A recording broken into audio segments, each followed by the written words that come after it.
요즘 우리 인터넷에 좀 뜨겁게 달구는 이슈가 하나 있네요. 축구 이야기네요. 제가 운동하는 걸 좋아해서 축구하는 걸 좋아해서 또 관심 있게 볼 수밖에 없는데 이강이라는 친구하고 손흥민이라는 친구가 좀 어려움 가운데 있는 것 같습니다. 사실 축구는 혼자 하는 운동이 아니죠. 여럿이 같이 하는 협동을 중요하게 생각하는 운동이죠. 그래서 서로의 생각을 나누고 또 서로의 역할을 나누고 또 서로를 신뢰하고 가끔 좀 실수해도 서로를 격려하고 그리고 목표를 향해서 그렇게 목표를 향해서 서로 달려가는 운동이죠. 약간의 규율이 필요하기도 하고 또 그 안에 공동체를 유지하기 위해서 조직을 짜죠. 감독이 있고 코치가 있고 또 선수들 뒤에서 보조하는 스태프들이 있고 또 구단이 있고 또 운동장에서는 선수들을 대변해서 대변할 역할 또 선수들의 위치를 좀 조정해주는 주장의 역할도 있습니다. 그런데 이번에 갈등은 참 마음이 아픈 것 같습니다. 누구의 잘못이다 뭐 여기서 제가 그런 것을 나눌 이야기는 아니지만 어떤 갈등이 발생한 것 같고 어려움을 만나는 것 같고 그것이 우리 한국 축구의 또 미래에 대한 어려움을 만들어내는 것 같습니다. 사실 인간은 사회적인 동물이죠. 그래서 혼자 살 수 없죠. 우린 늘 같이 어우러져서 살아야 되고 요즘 아이들이 혼자 있는 걸 참 좋아해요. 왜냐 핸드폰 하는 거. 근데 핸드폰 혼자 있다고 해서 대화를 안 하는 것은 아닙니다. SNS로 또 그 얼굴도 보지 못했지만 끊임없이 대화하고 이야기하죠. 왜냐하면 말하지 않고 혼자 있는 것은 인간 하나님이 그렇게 창조하지 않았잖아요. 아담이 독초하는 것을 좋아하지 않으셔서 하와를 만지셨고 같이 있게 하셨잖아요. 그래서 공동체를 이루다 보면 꼭 갈등이 생깁니다. 여러 가지 갈등이 생기고 어려운 일들이 생기죠. 규범을 만들고 법을 만들고 서로 약속을 정해도 갈등은 생겨납니다. 예를 들면 이런 거겠죠. 노사의 갈등, 우리나라에 아직도 여전히 있는 노사의 갈등, 여야의 갈등, 동서의 갈등, 요즘은 세대 간의 갈등도 있는 것 같습니다. 세대 간의 갈등, 우리 사회가 가지고 있는 어떤 면에서 시한폭탄 같은 갈등의 요소들이죠. 이것을 잘 풀면 아마 공동체가 단단하게 세워져 가겠지만 이게 잘 안 풀리면 공동체가 와해될 수도 있는 아주 시한폭탄 같죠. 여러분 우리가 이런 갈등을 이야기할 때 갈등을 해소하기 위해서 대화가 필요합니다. 그리고 우리는 이렇게 얘기합니다. 조정하고 양보하며 서로 타협하는 것, 갈등을 해결하는 지혜이고 양보하고 타협할 줄 아는 사람. 타협하는 것, 서로의 갈등을 해소하기 위한 노력으로 보여지고 우리 사회에서는 타협할 줄 아는 사람이 현대인들에게는 나름 지혜 있는 사람처럼 여겨지는 사회가 맞습니다. 그런데 신앙도 그렇습니까? 믿음도 타협할 수 있을까요? 서로의 이익을 조금씩 포기하고 양보하는 것은 미덕이 될 수 있습니다. 그런데 서로의 존재를 부인하거나 또는 생명이죠. 여러분 이 사건을 여러분 다 기억하십니까? 아침마다 우리 열왕기상을 보는데 열왕기상에 보면 솔로몬의 지혜가 나옵니다. 그리고 우린 이 이야기를 뭐라고 듣냐면 솔로몬의 판단, 솔로몬의 판결이라는 이야기로 믿지 않는 사람들도 잘 알죠. 두 명의 창기가 있었습니다. 아이를 낳았어요. 그런데 A 창기가 그만 자다가 너무 피곤했나 봐요. 몸을 좀 이렇게 찌뿌둥했는데 돌렸는데 자기 몸에 아이가 짓눌렸는지도 모르고 잠을 잔 거예요. 그래서 아이가 죽었어요. 자기 아이가. 그런데 눈 뜨자마자 B 창기의 아이와 자기 아이를 바꿔버린 거예요. 난리가 났죠. 그래서 서로 이 아이가 내 아이다 싸워서 솔로몬에게 데려갔습니다. 자, 솔로몬의 판결이 아니고 제가 조금 타협과 양보의 미덕을 따라서 판결해 보겠습니다. 양보하시죠. 일주일은 당신이 키우고 일주일은 이쪽에서 키우는 건 어떻겠습니까? 그게 잘 안 되면 양보합시다. 이렇게 반쪽 해서 이쪽은 당신이 원하는 대로 키우고 이쪽은 당신이 원하는 대로 키우면 어떻겠습니까? 여러분 이게 됩니까? 내가 가져야 될 이익을 조금 포기하는 거 미덕일 수 있습니다. 이런 타협은 참 필요합니다. 그런데 생명이 나눠집니까? 진리가 나눠집니까? 신앙이 나눠집니까? 믿음이 나눌 수 있습니까? 여러분, 오늘 여러분이 읽은 교회 이야기는 두아디라 교회입니다. 네 번째 교회입니다. 이미 버가모 교회를 이야기했고 예베소와 서머나 교회를 이야기했습니다. 시계 방향으로 돌고 있습니다. 이게 그 소아시아 지방을 보면 이렇게 예베소, 서머나, 버가모, 두아디라, 사대, 빌라델피아, 라오디게 이렇게 시계 방향으로 이렇게 돌아가게 돼 있어요. U자를 엎어놓은 것처럼. 지난번에 말씀드렸지만 이것은 그냥 편의상 그 당시에 우편 배달부가 우편을 배달하는 이 코스였습니다. 뭐 특별한 의미가 있어서 이렇게 서열을 맞춰놓은 것은 아니고 우편이 배달부의 길에 따라서 이 편지 자체도 혈안 편지죠. 오늘은 두아디라 교회에 대해서 이야기합니다. 여러분, 두아디라 교회가 참 괜찮은 교회였던 것 같아요. 예수님이 그 교회를 칭찬합니다. 우리 예수님은 늘 무엇인가를 말하기 전에 또는 책망하기에 앞서 칭찬을 먼저 한다는 거죠. 참 우리가 좀 본받을 필요가 있어요. 예. 특히 부모들이 특히 우리가 좀 본받을 필요가 있는 것 같아요. 칭찬을 먼저 합니다. 예. 제가 어제 커피를 좀 마시려고 커피는 아닌데 다른 어떤 찻집에 갔는데 그 앞에가 바로 그 바로 옆 뒤에가 도동교회가 있고 그 앞에 탁 찻집이 있어요. 그래서 제가 차를 딱 마시면서 시키면서 조금 너스레를 떨었어요. 야, 도동교회가 또 우리 같은 교단이니까 도동교회 목사님이 이 찻집을 너무 좋고 너무 좋은 데라고 저한테 입 바르게 아주 칭찬을 많이 해서 제가 오늘 왔다고. 그랬더니 이 아주머니가 입이 이렇게 걸려가지고 목사님을 또 칭찬. 내가 이웃을 잘 만나서 좋은 목사님을 만났다고 또 칭찬을 하더라고요. 역시 칭찬은 고래를 춤추게 하는구나. 예, 덕분에 딸기 몇 송이 얻어먹었습니다. 딸기 몇 송이 주셨어요. 여러분, 칭찬이 이렇게 좋은 겁니다. 여러분 좀 칭찬을 많이 하셨으면 좋겠어요. 주변에 많이 칭찬하시고 무엇인가 꼭 집어 얘기하고 싶은 게 딱 생기잖아요. 그럼 칭찬을 2가지 하세요. 그리고 하나 얘기하세요. 예수님은 늘 그렇게 하시는 것 같아요. 책망보다 칭찬이 먼저셨어요. 모든 교회에 책망보다 칭찬을 먼저 말씀하고 계시죠. 예수님의 칭찬이 이거였습니다. 내가 너의 사업과 사랑과 봉사와 믿음과 내 인내를 안다. 안다. 여러분, 사업이라고 말하는 건 영어로 work이라고 표현되어 있는데 행위를 말합니다. 다른 게 아닙니다. 먹고 사는 일이 아니라 그리스도를 위하여서 복음을 위하여서 예수 믿는 일, 그래서 복음을 증거하는 어떤 일들을 한 것에 대해서 말하고 있는 것입니다. 또 2번째는 사랑에 대해서 얘기합니다. 그런데 이게 짝지예요. 짝지. 사랑과 봉사, 믿음과 인내. 이게 짝지예요. 사랑과 봉사. 사랑을 얘기할 때 이 봉사가 없이 안 되는 거. 믿음을 얘기할 때 우리 짝지가 뭐라고요? 인내가 같이 나오지 않으면 안 되는 거죠. 성경에 보면 자주 그렇게 등장하고 쓰여지고 있죠. 사랑에 대해서 이야기합니다. 너의 사랑이 참 고귀하고 아름답다는 거예요. 참 좋다는 거예요. 예배소 교회는 첫사랑을 잃어버렸는데 두아디라 교회는 시간이 갈수록 더 크게 사랑하고 처음보다 나중이 더 좋았다 이렇게 표현하잖아요. 처음보다 나중에 더 뜨겁게 사랑한 교회였다고 칭찬을 듣습니다. 믿음도 마찬가지입니다. 믿음에 있어서도 처음보다 나중에 더 좋았던, 그래서 두아디라 교회는 정말 믿음이 부요했던 교회, 풍요했던 교회, 그런 교회가 바로 두아디라 교회입니다. 봉사. 여러분, 봉사라는 단어가 이런 뜻입니다. 디아코니아, 원래는 디아코노스라는 단어에서 시작되어졌죠. 디아코노스는 우리나라 말로 하면 집사입니다. 집사.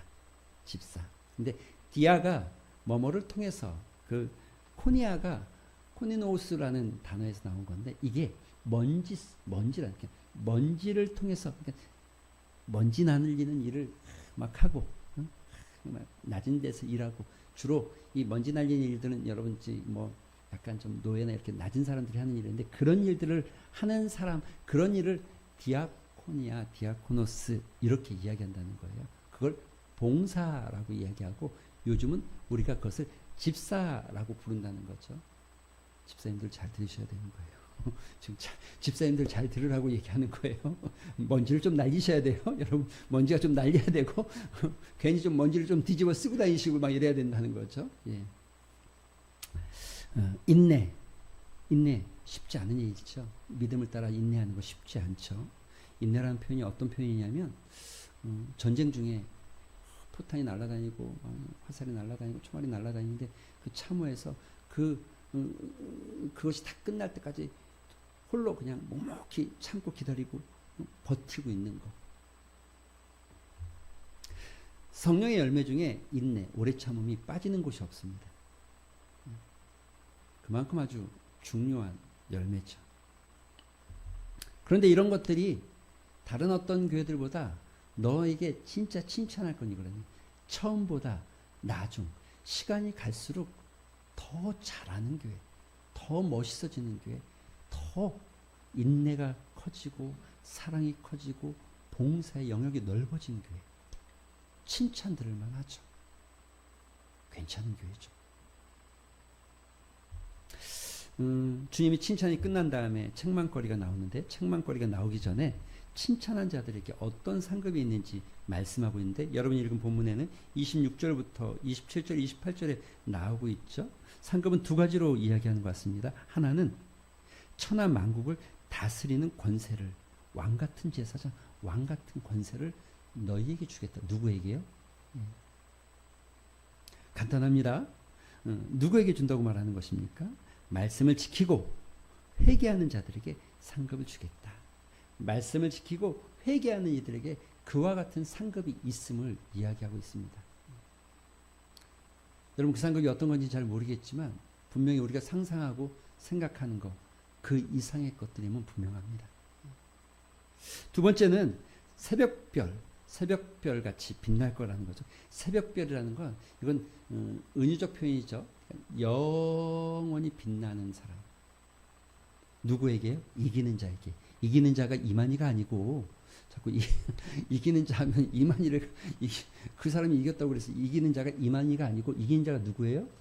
말씀을 따라 지킨 사람. 그 다음에 혹 미끄러졌더라도 회개하고 다시 시작하는 사람. 이기는 사람에게 이와 같은 축복을 주시겠다라고 약속하고 있는 거죠. 사랑하는 성도 여러분, 진주중앙교회 있는 모든 성도들이 이런 상급받는 성도가 되시기를 진심으로 소망합니다. 여러분 안에 영원히 빛나는 인생, 만국을 다스리는 권세가 주어지는 축복을 누리시기 바랍니다. 안 될 것 같다고요? 약속. 하나님의 약속은 땅에 떨어지지 않습니다. 사라지지 않습니다. 1.1획도 떨어지지 않습니다. 내가 생각하는 거하고 안 맞는다고 해서 내 생각한 내 환경하고 다르다고 해서 아니요. 그것은 반드시 이루어지고 반드시 성취되어집니다. 그런데 두아디라 교회에 책망할 것이 있대요. 그 책망의 내용이 뭐냐면 두어 가지 책망할 것이 있는데 그 책망이 바로 자칭 여선지자, 자칭 자기 스스로 선지자라고 말하는 사람이 있는데 이세벨이라는 여자를 너희가 용납했다는 거예요. 여러분 이세벨 하면 기억나죠? 누가 기억납니까? 북이스라엘의 좀 뭐 새신자들은 조금 낯설지만 그래도 교회를 좀 다니신 분들은 다 아시잖아요. 이스라엘 역사 속에 남쪽과 북쪽이란 이게 이스라엘이 나누어져요. 우리나라처럼 남북으로 나눠져요. 남쪽을 두 지파가 있었는데 지파가 좀 커요. 이 두 지파를 남유다라고 이름을 져요. 이렇게 나라 이름을. 그리고 북쪽을 북이스라엘이라고 이름을 져요. 근데 북쪽에 아주 유명한 왕이 하나 있는데 아주 악하기로 유명한 왕이 하나 있는데 그 왕 이름이 아합입니다. 아합. 그 왕의 아내가 이세벨입니다. 이세벨. 근데 이세벨이요. 사실은 아합을 꼬드겨 가지고 이세벨이라는 여자가 이 아합을 꼬드겨 가지고 이 음란하게 만들고 우상 숭배하게 만들고 사실 이세벨이라는 이름의 뜻은 이것입니다. 고결하다, 순결하다. 그런데 행동은 정반대였죠. 매우 추악하고 매우 음란했죠. 원래 그렇습니다. 원래. 여러분, 사탄은 뿔 2개 달고 여러분에게 찾아오는 게 아니라 웃는 천사의 모습으로 찾아옵니다. 그래서 늘 우리가 하는 이야기가 뭡니까? 분별할 줄 아는 게 지혜다. 분별하지 못하면 왜 우리 다 그런 얘기 하잖아요. 좀 분별을 잘해야죠. 그런데 꼭 먹어봐야 그게 그건지 아니? 뭐 이런 얘기 있잖아요. 먹어봐야 찍어서 먹어봐야 응? 된장인지 그건지 아니? 뭐 이렇게 물어보잖아요. 차마 단에서는 말을 못하겠어요. 분별하지 못하면 그렇게 되는 거예요. 어떻게 해요? 찍어서 먹어봐야죠. 어떻게 하겠어요? 먹어보고 이거 아니네 했을 땐 이미 늦은 거죠. 그래서 21세기 지혜 중에 하나는 진짜 잘 분별하는 거예요. 어떤 게 이익이 되는지 어떤 게 아닌지. 그런데 이거보다 더 중요한 건 어떤 게 옳은 일인지 어떤 게 아닌지. 그런데 이거보다 더 중요하게 분별해야 되는 게 어떤 게 믿음의 길인지 믿음의 길이 아닌지. 어떤 게 하나님의 말씀인지 어떤 게 하나님의 말씀이 아닌지를 분별하는 지혜. 이세벨은 위장하고 온 것처럼 그 여인은 이스라엘과 아합 왕과 이스라엘을 바알을 섬기도록 부추겼고 우상 숭배하는 음행을 저지르게 만들었고 역사적으로 가장 이스라엘이라는 나라가 북이스라엘이라는 나라가 가장 암울하고 침울했던 시대를 만들었던 여인. 오늘 그 여인의 이름이 이세벨이라 하는 여자. 이세벨. 이 여인의 이름이 진짜 이세벨인지 아니면 이세벨을 빗대서 이세벨이라고 말했는지 모르지만 자칭 여선지자라고 하는데 이세벨이라고 하는 여인. 오늘도 그의 행위를 이렇게 말합니다.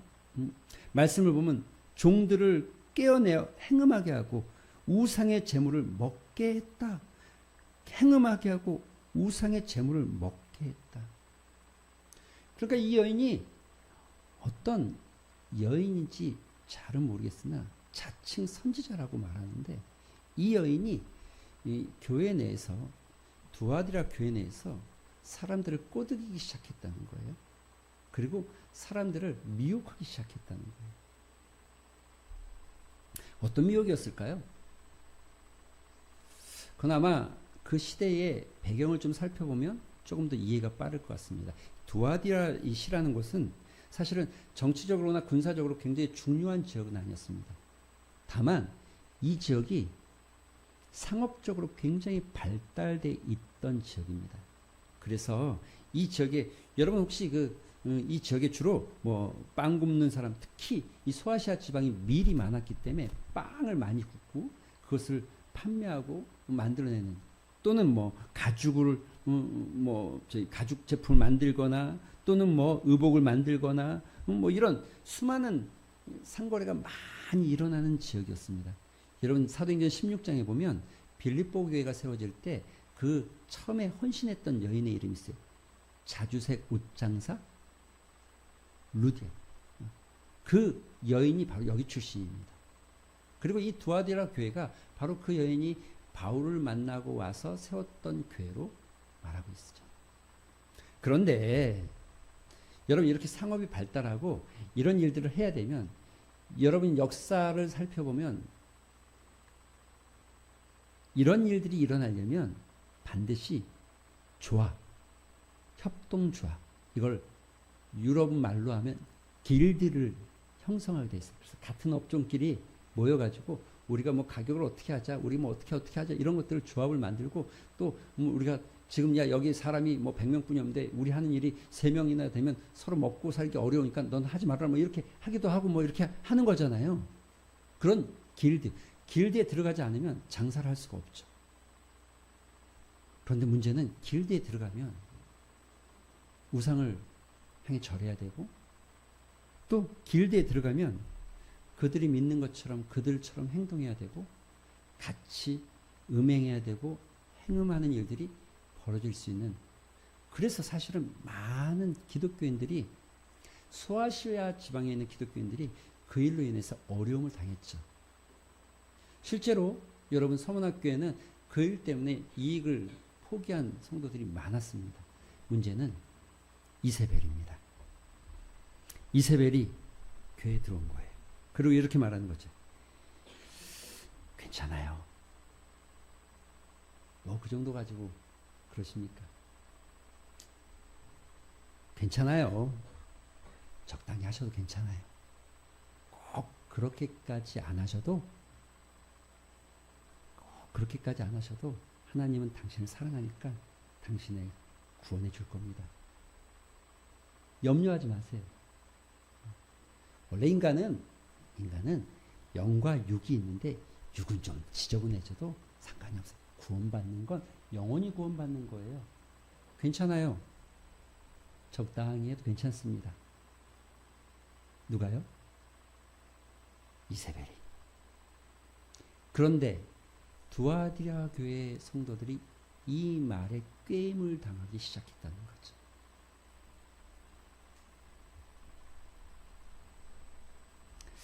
그리스도인들이 장사를 하려면 적어도 하나 이상의 길드의 조직체에 들어가야 했고 거기에서 믿는 수호신을 따르거나 이방신에게 경배하거나 또 부도덕한 행위를 갖거나 거기에 참여할 수밖에 없는, 그래서 사람들이 이 일 때문에 굉장히 고민하고 어려움을 당하는데 이 자칭 선지자라는 이 여인이 괜찮다라고 말하자 두아디라 사람들이 이 여인을 용납했다는 거예요. 용납해 줬다는 거예요. 당신 말이 맞는 것 같아. 괜찮아. 누가 그랬어? 이세벨이라는 선지자가 이렇게 얘기하는데 괜찮대 라고 말했다는 거예요. 고민되죠. 그래서 사실 소아시아 7교회를 설교하는 목사님 중에 이 두아디라를 잘 빼고 설교하는 분들이 꽤 계십니다. 왜냐면 이게 딱 걸리거든요. 현대랑. 주일에 교회 가야 되나요? 직장 가야 되나요? 이거 어떡하죠? 이런 얘기가 되어지거든요. 하필이면 공무원 시험은 꼭 주일날 보더라. 이거 어떻게 해야 되죠? 한 번이니까 갈까요? 말까요? 그래 목사님 정직해가지고는 사업하기 힘들어요. 약간은 조금 그냥 눈 감아주시고 살짝 탈세도 있고 편법도 있고 살짝 넘어가는 거, 그 정도는 뭐 다 하는 거잖아요. 다. 그렇게 안 하면 종업원들에게 월급 주기도 힘들어요. 여러분 어떻게 하면 좋죠? 그거 어떻게 해야 되는 거예요?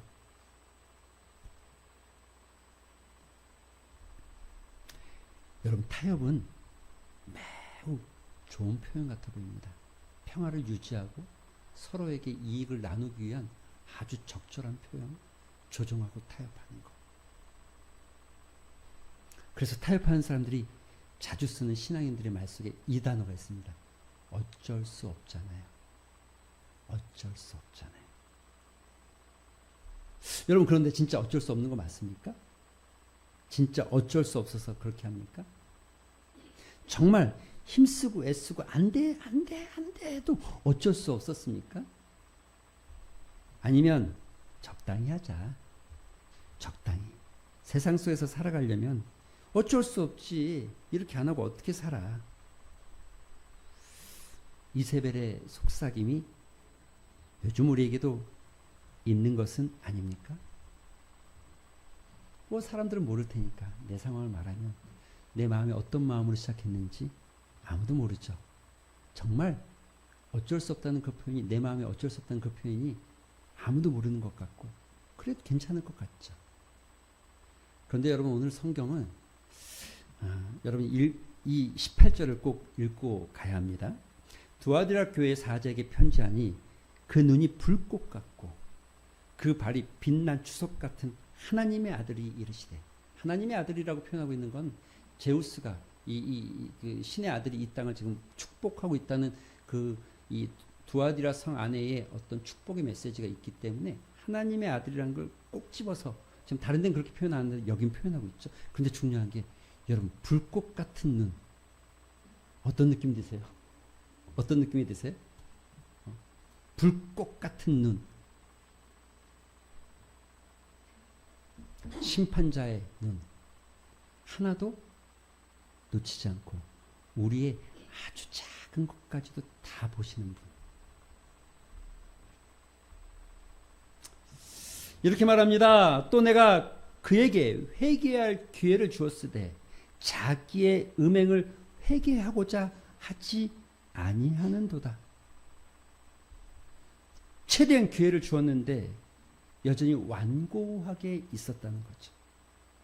볼지어다 내가 침상에 던져버리겠다. 침상이라는 건 이런 표현입니다. 침상에 주로 누가 누워 있어요? 아픈 사람. 병들고 고통받고 환난 가운데 던진다는 말 동일한 표현이겠죠.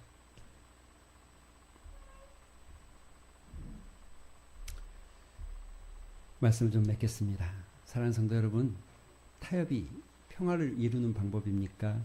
우리 신앙의 태보를 만들어내는 시작입니까? 타협. 세상에서 어떨지 모르겠지만 신앙에 있어서는 어떤 면에서 합당하지 않은 표현 같아 보이지는 않습니까? 여전히 우리 주변에 이세벨 같은 누군가가 그 정도쯤이야 적당히 괜찮아라고 말할지 모르겠습니다. 웃으면서 우리에게 유익이 있는 것처럼. 그런데 여러분, 성경 우리에게 끊임없이 얘기하는 게 이겁니다. 타협이 아니라 순결이다. 타협하지 않고 순결한 신앙. 변하지 않는 순결한 신앙. 약속을 붙잡고 있는 순결한 신앙. 사랑하는 성도 여러분, 여러분의 신앙이 그렇게 되길 주님의 이름으로 축원드립니다. 우리 같이 한번 기도하는 시간 같습니다. 하나님, 기도하실 때 하나님 우리에게 타협이 어쩔 수 없음이 아니라 믿음의 순결함이 묻어있는 삶. 칭찬 듣는 두아디라 교회, 그러나 그럼에도 불구하고 그 안에 책망할 것이 있었는데 하나님 기회가 있을 때 우리에게 주신 그 은혜에 따라서 우리가 오늘도 하나님 말씀 붙잡고 순결을 따라 살아가는 신앙이 되게 하여 주시옵소서. 여러분, 이런 믿음의 고백을 담아서 우리 잠시 한번 기도하는 시간 같습니다. 기도하겠습니다. 아버지 하나님 감사합니다. 주께서 오늘도 두아디라 교회를 통해서 우리에게 은혜 주시니 감사합니다. 아버지 하나님, 우리가 적당히 이 정도쯤이면 괜찮다라고 말하는 것들을 하나님 앞에 정말 불꽃 같은 주님이 보고 계심을 알게 하여 주시옵시고, 아버지 타협하지 않게 하시고 순결을 지키는 믿음의 삶이 되게 하여 주시옵소서. 우리의 믿음의 성장은 하나님 타협에서 일어나는 것이 아니라 순결을 따라 일어나는 것이고, 우리가 주님을 닮아가는 것은 하나님 타협의 삶이 아니라 순결의 삶에 있음을 알게 하여 주시옵소서. 하나님, 세상은 여전히 우리에게 적당히 괜찮아, 그 정도쯤이야, 다 아는 건데 뭐 그런다고 지금 어려운 일 없어, 괜찮아 라고 속삭일지라도 우리는 타협에 넘어가는 것이 아니라 믿음의 순결을 지키는 자들 되게 하여 주시옵소서. 다 변할지라도 변하지 않는 다이아몬드 같은, 정금 같은 신앙. 타협이 우리의 신앙을 성장하게 하거나 우리의 삶을 변화시키는 것이 아니라 순결이 우리의 신앙을 성장시키고 우리의 삶을 변화시킨다는 신념을 갖게 하시고 믿음을 갖게 하여 주시옵소서. 감사드리며 예수님의 이름으로 기도합니다. 아멘.